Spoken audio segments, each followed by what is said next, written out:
When is a contract ratified? Well, first, let me preface everything I say by saying I am not an attorney, and so I'm not giving legal advice. But, being chair of the Maryland Real Estate Commission, I've been on the commission about 6 years now. And the question comes up a lot because people have these ideas as to when a contract is accepted by both parties, when it's binding upon both parties.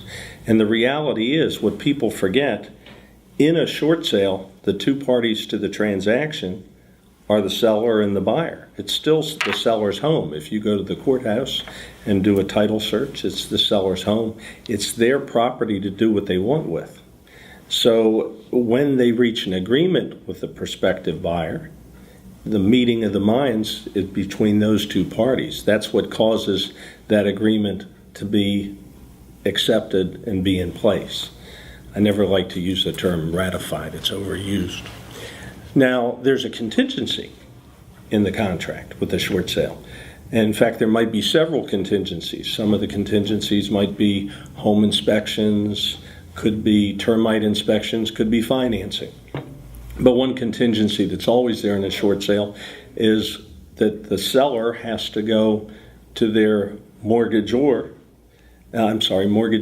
and make sure that the mortgagee is going to go ahead and waive some part of money that they owe them.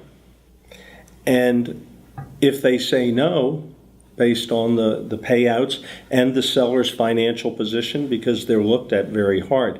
If they have a lot of assets, we all know that, they look at the assets, they look at their income, they look at their financial situation, they might say no. The mortgage company might say no. But but that only is a contingency removal.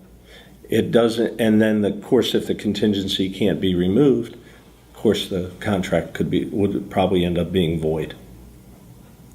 But a lot of people suffer under the misunderstanding that because the bank has to give their approval, that they can go ahead and have their seller enter into accepting multiple offers, ship all of those off to the bank, and then the bank will say, well, we like these 2 or 3 in this order.